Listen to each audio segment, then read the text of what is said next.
today's segment, we will be exploring euthanasia. Euthanasia, also known as a physician-assisted suicide, is the act of taking deliberate action to end the life of a terminally ill patient with his or her expressed consent.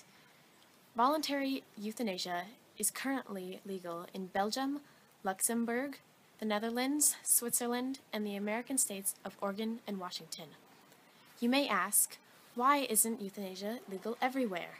Well, in today's segment, we will be discussing the controversy that is assisted suicide, from the viewpoints of both its critics and its supporters. Thank you for tuning in.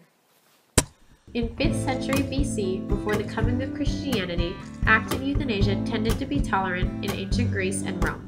Michael Manning, author of the novel Killing or Caring, argues that ancients stressed the voluntary nature of dying, provided that it was done for the right reasons to end the suffering of a terminal illness. Since those times, religious groups have opposed assisted suicide because they believe that God gives life and only He should take it away.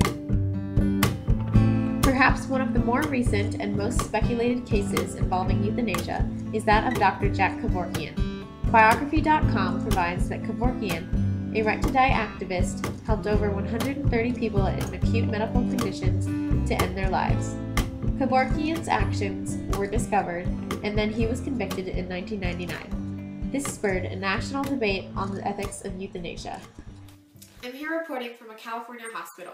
I'm standing outside the room where 6 months ago, Mrs. McDonald, a cancer patient, awaited the results of her final treatment. For research purposes, the hospital and the patient agreed to allow cameras in the room. Let's see what happened.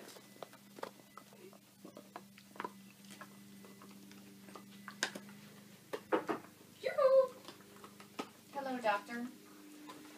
Hello, Mrs. McDonald. Your results have come in, and I'm afraid I have some bad news. Your cancer has been relapsed, and it is now deemed terminal. Oh, doctor, I don't think I can live like this anymore. I'm in so much pain. I want to request euthanasia.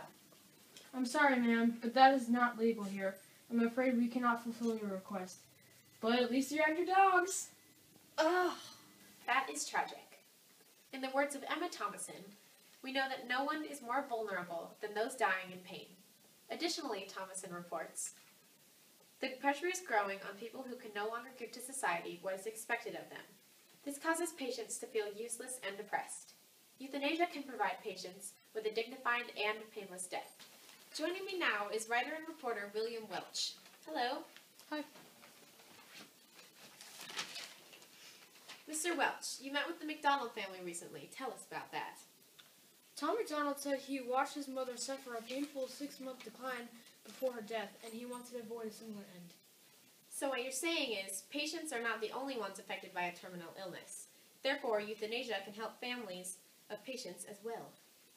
Correct. In an Economist article, it stated that for the families of terminally ill, assisted suicide can greatly reduce suffering.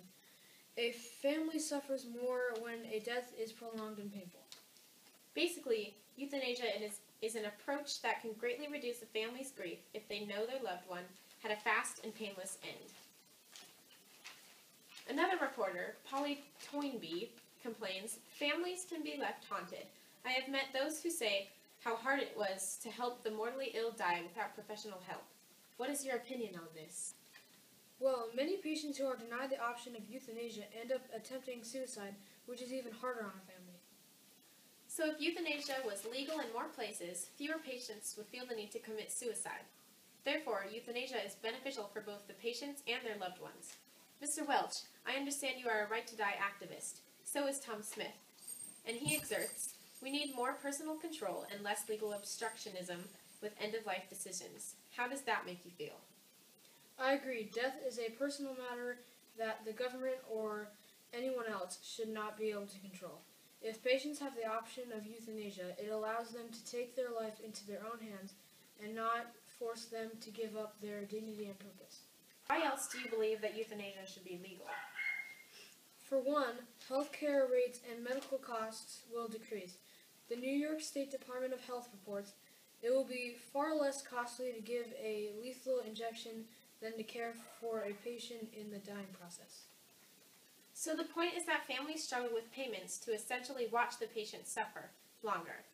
Granted, physician-assisted suicide is a cheaper and more bearable option.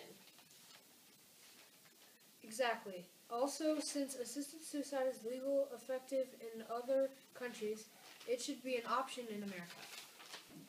Right. Nancy Dickey argues neither Oregon nor the Netherlands appear to have started down a slippery slope. This suggests that in the places it is legal, euthanasia has not been abused or altered, and a similar outcome may result in the United States.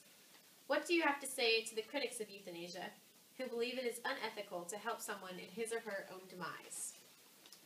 While it may seem unethical, it is even more wrong to force someone in a vulnerable state to suffer.